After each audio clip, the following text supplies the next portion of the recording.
Hello guys, welcome to my channel. मेरा नाम है कर्म पटेल एंड मैं यहाँ पे कनाडा के ओंटारियो प्रोविंस में भी रह रहा हूँ। और अभी मेरा स्टेटस मैं आपको बताऊँगा। तो मैं I am permanent residence of Canada. Okay, so अगर मैं आपको अब मेरी जर्नी के बारे में बताऊँगा तो I came here in Canada around like 4 years ago and I got my PR and everything right now.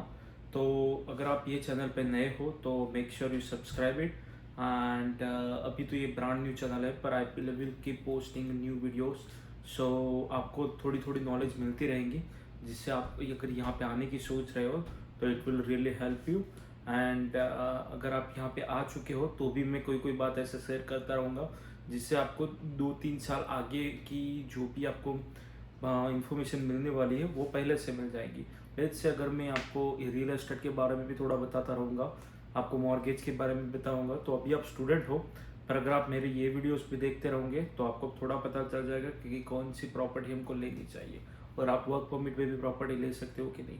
तो बेसिकली मैं सब कुछ कवर करूँगा about Canada in my channel. So make sure आप मेरे को सपोर्ट भी करो और ये चैनल सब्सक्राइब भी करो। तो अभी ये मेरी ब्रांड न्यू फर्स्ट वीडियो है। तो मैं इसमें टॉपिक कवर करूँगा जो है लोगों के लिए, कि जो लोग बाहर से यहाँ आने चाहते हैं, राइट। जो लोग यहाँ पे, उसके लिए ये videos may be not that helpful, पर जो लोग बाहर से यहाँ आना चाहते हैं उनके लिए ये quite good information for that. तो पहली बात है कि अगर आप कोई भी कंट्रीज में बैठे हो, नेपाल, भूटान, इंडिया और एनीवेयर इन अदर कंट्रीज, तो अगर आपको यहाँ पे कनाडा में आना है तो आप 3 तरह से आ सकते हो। फर्स्ट है एज ए स्टूडेंट, अगर आपको यहाँ पे पढ़ने आ सकते हो फर्स्ट। सेकंड है आप वर्क परमिट लेके डायरेक्टली यहाँ आ सकते हो। थर्ड है आप डायरेक्ट PR होके यहाँ पे आ सकते हो और यहाँ पे सेटअप हो सकते हो। तो फर्स्ट है स्टूडेंट। तो अगर आपको स्टूडेंट एज ए स्टूडेंट यहाँ पे आना है तो आपको 3-4 चीज़ें ध्यान में रखनी होती है।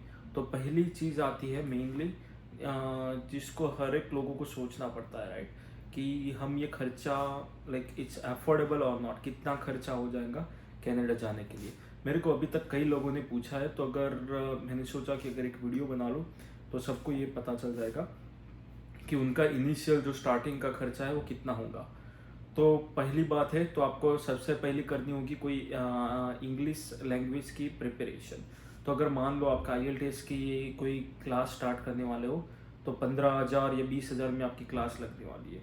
तो 15,000 इंडियन रुपीज़ वो गिन लो। चलो, उसके बाद आएंगी आपकी IELTS की एग्ज़ाम देनी पड़ेगी, उसके भी अराउंड 15,000 रुपीज़ होते हैं। तो वो निकाल दो। अगर वो एक टाइम में आपको निकल जाती है, आप 6 बैंड या 6.5 या 7 या 7.5 बैंड आ जाते हैं, दैट्स गुड। अदरवाइज आपको वो फिर से देनी पड़ेगी और फिर से उसके पैसे पे देनी पड़ेगी 15,000 रुपीज़। तो एक चीज़ हो गई आप प्रिपरेशन के 15,000 रुपीज़ दे रहे हो। उसके बाद आपके एग्जाम के 15,000 रुपीज़ अराउंड गिन लेते हैं, तो 30,000 रुपीज़। उसके बाद नेक्स्ट क्या आता है कि अगर आप किसी एजेंट के पास जाते हो, क्योंकि अगर आप नहीं हो तो नॉर्मली कोई रिस्क लेता नहीं है कि मैं अपने आप स्टूडेंट वीज़ा लगा दूँ, अपने आप कॉलेज में ऑफर लेटर ले लूँ। तो लोग क्या करते हैं, किसी एजेंट के पास जाते हैं।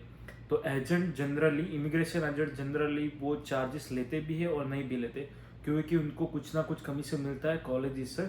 कि अगर आप पहले से हम्बर में आ गए तो शायद हम्बर वाले आप तुम्हारे एजेंट को जो फर्स्ट फीस होती है ना, उसमें से कुछ ना कुछ कमीशन देंगे उनको। तो इसलिए कोई एजेंट फीस लेते भी है और कोई नहीं भी लेते। तो लेट्स अगर कोई एजेंट 10,000 गिन लेते हैं तो वो 30,000 और ये 40,000। अब क्या होगा कि अब वो जो भी एजेंट है ना, वो तुम्हारे डॉक्यूमेंट कलेक्ट करेगा, जो भी तुमने स्टडीज़ की है इंडिया में, तो वो डॉक्यूमेंट और IELTS वो लेके वो सबमिट, वो डॉक्यूमेंट वो अलग अलग कॉलेज में भेजेगा। और लेट्स से अगर आपने 5 कॉलेज में अप्लाई किया तो 5 कॉलेज में से अगर किसी कॉलेज की जो एप्लीकेशन फ़ी हो भी सकती है और किसी की नहीं भी हो सकती। तो अगर मान लो कि 5 कॉलेजेस है, उसमें से 3 कॉलेज की एप्लीकेशन फ़ी है, जो आप ऑफर लेटर चाहिए, राइट, आपको उन कॉलेज से, तो आपको पहले एप्लीकेशन करनी पड़ेगी। तो अगर मान लो कि फेंचो कॉलेज है लंदन में, तो अगर आपको वहाँ पे एप्लीकेशन करनी है तो मेरे को I am not sure about that is application fee और नॉट, बट अगर आप वहाँ पे $150 की एप्लीकेशन फ़ी है, तो around like 9 to 10,000 rupees just एक कॉलेज में एप्लीकेशन करने के लिए है। तो अगर मान लो आपने 5 कॉलेज में अप्लाई किया, उसमें से 2-3 कॉलेज की फ़ीस है, तो आप मान लो 25 से 30 हज़ार रुपया आप वहाँ पे भी पे कर रहे हो। तो आपकी टोटल अभी तक की हो गई 40,000, 50-60 और अराउंड लाइक 70,000 इंडियन रुपीज़। अब आप वेट करते हो, कोई कोई कॉलेजेस आपको ऑफर लेटर दे देती है 1-2 दिन में भी, कोई देती है 1 या 2 महीने में भी। जब मैंने अप्लाई किया था तो फेंसो वालों ने दे दिया था 1 वीक में, और ब्रम्पटन या सैरिडन से मेरे को ऑफर लेटर मिला था आफ्टर 1 मंथ। ओके, सो ऐसे हर एक कॉलेज आपको अलग अलग टाइम में ऑफर लेटर देती है, राइट। तो अभी नेक्स्ट क्या है, अभी आपको सिलेक्ट करना पड़ेगा। लेट्स से अगर 5 में से 2 का ऑफर लेटर भी आपको आ गया है कि राइट, तो आप उसमें से एक कॉलेज आप डिसाइड कर सकते हो।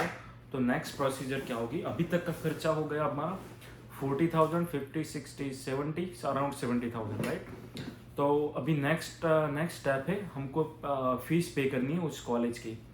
तो कॉलेज की फ़ीस वो सबसे बड़ा खर्चा है। तो नॉर्मली क्या होता है, अगर आपने 2 ईयर का लाइक 2 ईयर का कोर्स लिया है तो दैट मीन्स 4 सेमेस्टर। पर आपको 4 सेमेस्टर में से 2 सेमेस्टर के फीस आपको इंडिया से ही पे करके निकलना पड़ेगा। वो वीज़ा के लिए वो रिक्वायरमेंट है कि आपको एटलीस्ट 2 सेमेस्टर की फ़ीस एडवांस पे करनी पड़ेगी। तो मान लो अभी का एवरेज निकाल दे तो अराउंड $8,000 to 10,000 है एक सेमेस्टर की फ़ीस। तो $9,000 एक सेमेस्टर की फ़ीस मान लेते हैं, तो अराउंड लाइक 5.5 लाख 1 सेमेस्टर की फ़ीस हो गई। तो 2 सेमेस्टर की फ़ीस हो गई अराउंड लाइक 11 लाख। तो हमारा जो खर्चा बना था 70,000 plus 11 lakh, around around around 12 lakh हो गया अभी, अराउंड 11,70,000 इंडियन रुपीज़। नेक्स्ट आएगी GIC। GIC बेसिकली होती क्या है, गारंटेड इन्वेस्टमेंट सर्टिफिकेट। तो यहाँ की गवर्नमेंट को पता है, राइट, कि अगर जब कोई नया स्टूडेंट इंडिया से यहाँ पे आता है तो उसकी जॉब राइट अवे नहीं लग जाती। तो कोई कोई फैमिलीज अच्छी होती हैं जो उनको रेगुलर मनी ट्रांसफ़र करती रहती है, तो उनका बेसिक खर्चा निकलता रहता है। पर कोई लोग ऐसे भी होते हैं कि वो ऑलरेडी लोन लेके आए हुए, तो यहाँ पे उनको सर्वाइव करने के लिए भी पैसा नहीं रहता और वो फिर डिपेंड होते हैं गवर्नमेंट पे। तो गवर्नमेंट को अपने पॉकेट में से खर्चा करके यहाँ के अगर न्यू कोई लोग आते हैं तो उनको पालना नहीं होता, राइट। तो वो अपने साइड से सेफ रहते हैं। तो वो क्या बोलते हैं कि आपको यहाँ की कोई बैंक में इंडिया से पहले ही 6 लाख रख देने। तो अगर कोई लेट्स से हर्ष नाम का बंदा यहाँ पे आ रहा है, तो हर्ष को यहाँ की बैंक में रखने पड़ेंगे 6 लाख रुपीस। जब वो हर्ष इंडिया से यहाँ पे आएगा तो यहाँ पे जाके वो बैंक अकाउंट एक्टिवेट करवाएगा। जब एक्टिवेट करवाएगा तो उसको $10,000 जो उसने रखे हैं ना अकाउंट में, उसमें से $2,000 उसको मिल जाएंगे पहले ही दिन पे। तो अभी उसके पास $2,000 है, तो उसके जो इनिशियल एक्सपेंसेस है, जो भी लानी है, मैट्रेस लानी है XYZ, तो वो उसमें से निकाल सकता है।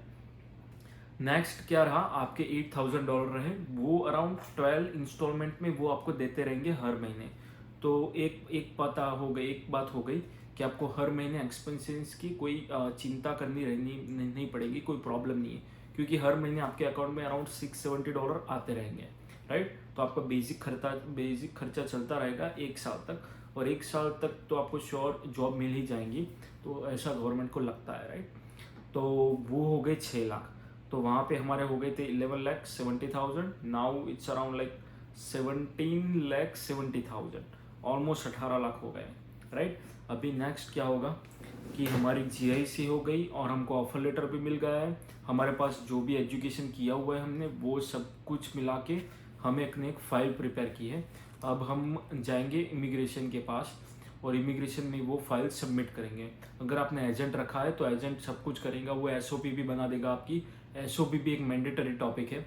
अगर आपका एजेंट SOP बनाए तो मेक श्योर आप भी एक बार पढ़ लो कि सब कुछ सही है, क्योंकि कई बार कनाडा के रिजेक्शन मेनली होते हैं SOP के बेस पे ही, राइट। तो SOP भी एक बार देख लो, सभी डॉक्यूमेंट भी आप एक बार देख लो कि कोई मिस्टेक नहीं है छोटी सी नाम में या कुछ भी। और आपको सब कुछ गैप और सब कुछ डिस्क्राइब करना पड़ेगा कि आफ्टर स्टडी अगर आपके पास 2 साल की गैप है तो 2 साल में क्या क्या किया, राइट। डिस्क्राइब प्रॉपरली करना और वो याद भी रखना, क्योंकि यहाँ पे जब आप आओगे तो फ्यूचर में आपको वर्क परमिट या PR की फाइल करनी है, राइट। तो अभी क्या होता है कि इंडिया में हमने 2 साल का एक्सपीरियंस कुछ भी बता देते, जब हम यहाँ पे भी आते हैं तो हमको पता भी नहीं होता कि हमने क्या बताया। तो मेक श्योर वो फॉर्म आप सेव करके कहीं भी रखो। राइट। अभी आप अप्लाई करोगे कैनेडियन इमिग्रेशन में आपके वीज़ा के लिए, तो वीज़ा से पहले एक और भी फॉर्मेलिटी होती है कि आपको मेडिकल देना पड़ता है। तो मेडिकल के भी कुछ खर्चा हो जाता है, let's say 5,000 rupees, around like 1 or 200 होता होगा, अभी I am not sure about that. तो लेट्स से 10,000 रुपीज़, तो वहाँ पे आपका खर्चा हो गया 17,80,000 रुपीज़। What's next? अभी अपने वीज़ा आपको मिल गया, लेट्स से, तो that's congrats. And next step होगा कि आपको अपनी फ़्लाइट बुक करनी है, और दूसरी बात है शॉपिंग करनी है। तो अभी वहाँ पे आपके ऑलमोस्ट 18 लाख रुपए तो हो गए। यहाँ पे आप टिकट का मान लो around like 1 lakh to 1.5, around that. So let's say हम मान लेते हैं 1 लाख रुपीज़ और 1.25, 1,25,000। तो हमारा खर्चा अब हो गया 17 से 80 टू 19 लाख तक पहुंच गया हमारा खर्चा। अभी बाकी क्या रहा? शॉपिंग और टिकट भी आप अच्छी तरह से देख के कंपेयर करके आराम से ले सकते हो। और अभी 2-3 रूट है, अभी अबू धाबी वाला भी रूट आप देख सकते हो, अभी ब्रिटिश एयरवेज वाला भी रूट देख सकते हो, टर्किश एयरलाइन का रूट देख सकते हो, पेरिस वाला रूट भी देख सकते हो। तो अभी ये सभी रूट को कंपेयर करके आप अच्छी से जो सस्ती से सस्ती टिकट है वो ले लेना जल्दी से जल्दी। तो हमारा 19 लाख का खर्चा तो वहाँ पे ही हो गया। अभी शॉपिंग है, शॉपिंग में आपको मेनली करना क्या है कि कुछ जो किचन के बर्तन होते हैं वो थोड़े ले आना, और मेनली क्लोथ जो होते हैं ना इंडिया के कपड़े, वो लेके आना। क्योंकि अगर आप इंडिया से लेके आते हो तो यहाँ पे इनिशियल लेवल पे आपको खर्चा नहीं करना पड़ेगा नेक्स्ट 6 to 12 मंथ। तो उसके लिए हम 50,000 रखते हैं कि टोटल जो भी आपको शॉपिंग करनी है उसके लिए, जो आपको बैग लानी है, तो उसके सबके मिला के अराउंड 50,000 इंडियन रुपीज़ मान लेते हैं। तो अभी हमारा टोटल बन गया है 19,50,000 रुपीज़। तो somewhere around 19 to 20 lakh rupees आपके पास होने चाहिए, तो आप यहाँ पे कनाडा पे आने की सोच सकते हो। अगर नहीं है तो भी आप सोच सकते हो, ऐसा नहीं कि नहीं सोच सकते। अगर आपका family background that it's not that good, तो आप क्या कर सकते हो कि गवर्नमेंट बैंक या फिर प्राइवेट बैंक के पास लोन ले सकते हो। अगर वो गवर्नमेंट बैंक या प्राइवेट बैंक कहती है, तो लेट्स से अगर कोई प्राइवेट बैंक आपको 15 लाख का लोन ले लेती है, तो आप 5 लाख यहाँ से कुछ जुगाड़ करके भी कलेक्ट कर सकते हो। तो सबसे पहले आपको करने हैं 20 लाख का अरेंजमेंट, राइट। तो 20 लाख का खर्चा मैंने टोटल बता दिया। अभी क्या होगा कि ये तो मेरी बात हो गई एक्सपेंसेस और फीस की। अभी जो मैंने बताया ना कि ऑफर लेटर हम कैसे मंगवाते हैं, तो यहाँ पे होगी कॉलेजेस और universities. There are too many colleges universities in Canada, right. तो सबसे पहले आपको एक फाइनल करना है कि आपको एजुकेशन प्रॉपर लाइक यूनिवर्सिटी में से पढ़ना है कि कॉलेज में से पढ़ना है, राइट। तो यहाँ पे 3 अलग अलग टाइप के कोर्सेज होते हैं। एक है एडवांस डिप्लोमा। तो लोग क्या होते हैं कि 12th के बाद जो आते हैं वो यहाँ पे एडवांस डिप्लोमा करते हैं 3 साल का। दूसरे होता है डिप्लोमा। तो डिप्लोमा क्या होता है कि यहाँ पे 2 साल का होता है, वो 12th के बाद आने वाले लोग भी करते हैं, और बैचलर के बाद आने वाले लोग भी डिप्लोमा भी करते हैं 2 साल का। जिनको ज़्यादा पढ़ना नहीं होता वो 2 साल का कोर्स करके दैट्स इट, उसके बाद वर्क परमिट लेके PR का फाइनलाइज कर दो, राइट। Next step PR। पर अगर आपको यूनिवर्सिटी में जाना है तो यूनिवर्सिटी में 1 साल का कोर्स भी होता है, 2 साल का कोर्स भी होता है, 4 साल का भी कोर्स होता है। अगर बैचलर करना है तो भी आप यूनिवर्सिटी में कर सकते हो, मास्टर करना है तो भी कर सकते हो। तो आपको फर्स्ट चीज़ वो डिसाइड करनी है कि आपको कौन सी इधर कॉलेज में जाना है और यूनिवर्सिटी में जाना है। सबसे पहले तो आपको कोर्स सिलेक्ट करना पड़ेगा, फिर ढूंढो कि ये जो भी आपका कोर्स है वो कौन कौन सी यूनिवर्सिटी और कॉलेज में अवेलेबल है, और फिर आप गूगल में थोड़ा सर्च करो कि कौन सी यूनिवर्सिटी अच्छी है, फिर वो फाइनल कर दी। अब क्या करना है कि आपको 4-5 कॉलेजेस और 4-5 यूनिवर्सिटी लेके एजेंट के पास जाना है, और उनको बोलना है कि ये कॉलेज और यूनिवर्सिटी में मेरे को अप्लाई करना है, राइट। वो अपना नॉर्मली क्या होता है कि एजेंट 2-3 कॉलेज बता देता है, और लोग हाँ में हाँ मिलाते रहते हैं और कोई भी कोर्स लेके यहाँ पे आ जाते हैं। फिर एक सेमिस्टर वो यहाँ पे पूरा पढ़ते भी नहीं, वो ड्रॉप कर देते हैं और फिर दूसरा कोर्स लेते हैं। तो waste of the money, right, and waste of the time as well. So इससे अच्छा है कि थोड़ी आप प्रिपरेशन या फिर थोड़ा देख के आप अच्छा सा कोर्स लेके यहाँ पे आओ। तो एक बार वो हो गई कि यूनिवर्सिटी में जाना है, कॉलेज में कहाँ जाना है। और एक बात आप ध्यान में रखना चाहिए कि यहाँ पे क्या होता है कि लोग क्या लाइक अभी क्यूबेक में चले गए, तो क्यूबेक में फ्रेंच का प्रॉब्लम है, राइट। अगर आपको जॉब करनी है वहाँ पे तो फ्रेंच भी थोड़ा आना चाहिए, तो वहाँ पे वो थोड़े रिस्ट्रिक्शन है, वो वहाँ पे जॉब लोगों को आसानी से नहीं मिल जाती। पर अगर आप किसी और भी प्रोविंस में जा सकते हो, Nova Scotia, Prince Edward island, Alberta, Manitoba, तो अल्बर्टा और मैनिटोबा उस साइड थोड़ी बर्फ़ ज़्यादा होती है, तो अगर आप सर्वाइव कर सकते हो ज़्यादा कोल्ड में तो आप वहाँ पे भी जा सकते हो। Otherwise British Columbia is also good and weather, तो आप वहाँ पे जा सकते हो। Ontario is a hot favourite for student, तो आप यहाँ पे भी आ सकते हो। तो आपको यहाँ पे प्रोविंस भी सेलेक्ट करनी है। Province means state. इंडिया में जैसे हम स्टेट बोलते हैं, महाराष्ट्र, गुजरात, आंध्र प्रदेश, कर्नाटक, कलकत्ता, तो यहाँ पे होता है Alberta, Manitoba, Ontario, Montreal, Quebec. So यहाँ पे ये प्रोविंस होती है, तो आपको वो भी एक बार जियोग्राफिकल एरिया भी कनाडा का देख लो तो थोड़ा आइडिया हो जाएगा। नेक्स्ट हमको क्या करना है, टिकट के बारे में थोड़ा बात करते हैं। तो टिकट में क्या करना कि मेनली तो अपने आप ट्राई करने की ट्राई करना, पर अगर फर्स्ट टाइम आ रहे हो, नॉट श्योर, अगर आपको कंफर्टेबल नहीं है तो आप अपने एजेंट को भी बोल सकते हो। अगर उनका थोड़ा सा कमीशन जाता है तो इट्स ओके, पर वो आपको अच्छी से डील ला के देंगे। और अगर कोई एयरलाइंस आपको जो दो बैग होती है 23 kg, उसके बजाय तीसरी बैग भी देते हैं, तो वो मेक श्योर करना जब टिकट हो जाए तो एयरलाइन को कॉल करके पूछ लेना कि तीसरी टिकट भी वो दे रहे हैं कि नहीं दे रहे। और एक बात है एकोमोडेशन, तो एकोमोडेशन के लिए आप क्या कर सकते हो कि वहाँ पे बैठे बैठे वो फेसबुक पे आप देख सकते हो कि जहाँ पे भी आप जाने वाले हो वहाँ पे कैसे कैसे घर होते हैं, उनका रेंट क्या होता है। और मेनली आप तो क्या करना, अगर आप यहाँ पे नए आने वाले हो ना, तो मोस्टली ज़्यादा से ज़्यादा कांटेक्ट बनाओ। अगर आपका कोई रिलेटिव का फ्रेंड यहाँ पे रह रहा है तो उसका नंबर ले लो, उसको पूछो कि यहाँ पे जॉब का क्या सीन है, घर का क्या सीन है। कीजीजी डाउनलोड करो, तो कीजीजी में भी आपको घर मिल जाएंगे थोड़े बहुत।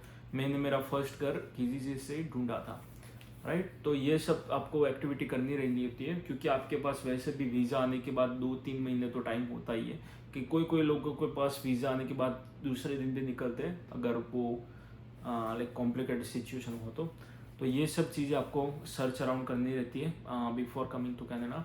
एंड या तो मेरा वीडियो लाइक और शेयर कर देना अगर कोई बंदा नया आने वाला है। तो मैंने यहाँ पे थोड़ी ऊपर माही इंफॉर्मेशन दी है अबाउट कनाडा का एक्सपेंसेस और कॉलेजेस के बारे में। मैं वैसे डिटेल वीडियो बनाता रहूँगा सबके एक टॉपिक पे। तो make sure you subscribe my channel and keep like and support me. Thank you.